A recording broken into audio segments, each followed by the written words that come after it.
سلام، مساء الخير عليكم البنات. مرحبا بكم في فيديو جديد على القناه. ان شاء الله تلقاكم لا فيديو تاع اليوم بخير وبصحه جيده يا رب. انا الحمد لله في نعمه، ربي يدوم عليا وعليكم ان شاء الله.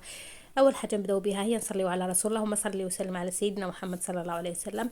الوصفه تاع نهار اليوم اللي جبتها لكم هي طاجين جلبانه بليبولات تاع البولي اشي. بما انه راهي وقت الجلبانه وراهي ذوقها طريه، يعني انا هاد الجلبانه اللي جابها لي الزوج كانت طريه بزاف وبزاف بنينه. هذه الوصفه جربوها صراحه بزاف بنينه. يعني كميه تاع البولي اشي ديروا بها طبق عائلي.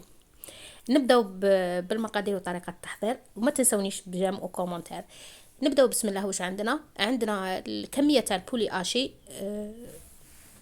حوالي نصف صدر هكذاك، يعني على حسب افراد العائله. الكميه تبقى على حسب افراد العائله.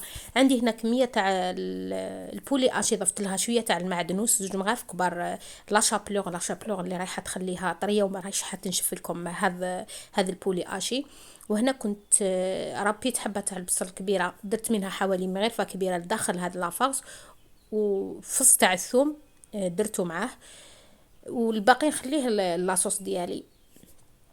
لي زيبيس راح ندير غير الملح، راس الحانوت وشويه فلفل كحل، ورايحه نضيف لهم حوالي زوج مغارف كبار تاع الزيت. نخلطهم مليح حتى يندمجوا كامل المكونات، ومن بعد نشكلهم كويرات. هنا كما قلت لكم ضفت لهم زوج مغارف كبار تاع الزيت عادي، ونخلط جميع المكونات حتى يندمجوا مع بعضهم. نعاود لكم اش درت لهم. البولي اشي ضفت له كميه تاع المعدنوس، زوج مغارف كبار تاع لا شابلور، زوج مغارف كبار تاع الزيت. ضفت لهم مغرفه كبيره تاع البصل، بصل رابي، وسنه تاع الثوم. لي زيبيس درت الملح فلفل كحل وراس الحانوت. هنا كمل نشكلهم كامل كويرات، يعني الحجم اللي حبيتوهم انتم. ونروح نوجد الطاجين ديالي. هنا في الطنجره ديالي انا نحب الطواجن نطيبهم في هذا الطنجره تاع الفخار. ضفت شويه تاع الزيت وضفت لهم غرفه تاع الزبده مارغرين.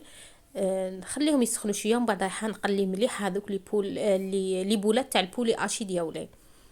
نحمرهم حتى يتحمروا لي، نقليهم حتى يتحمروا.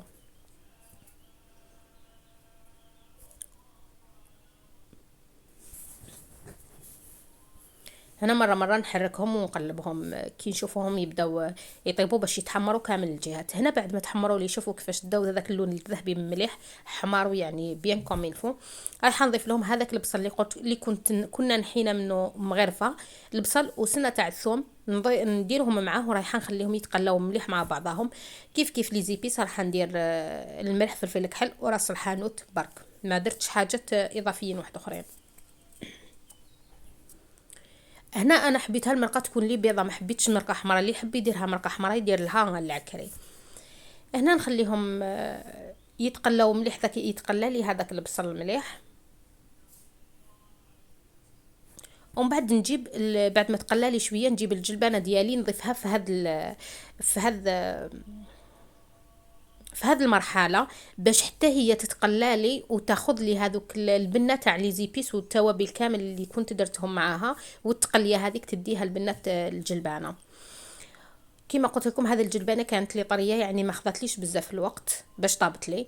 هنا بعد ما تقلت لي مليح مع كامل المكونات، تقلاو مع بعضهم، رايحه نمرق. والتمرق كيف مرقوه خفيف، ما تعمروهاش تولي لكم الكاسرونه معمره بالماء ومن بعد مع الاخر ما تجيكمش بنينه. مرقوا شويه برك قسمه يتغطى النص تاع البولي اشي هذاك تاعنا، دوك لي بولات تاع البولي اشي النص الكبير، يعني يقعد لكم شويه برك ماشي مغطي هكذاك باش ما تزيدوش ومن بعد ماشحين تجيكم الماكله صامته.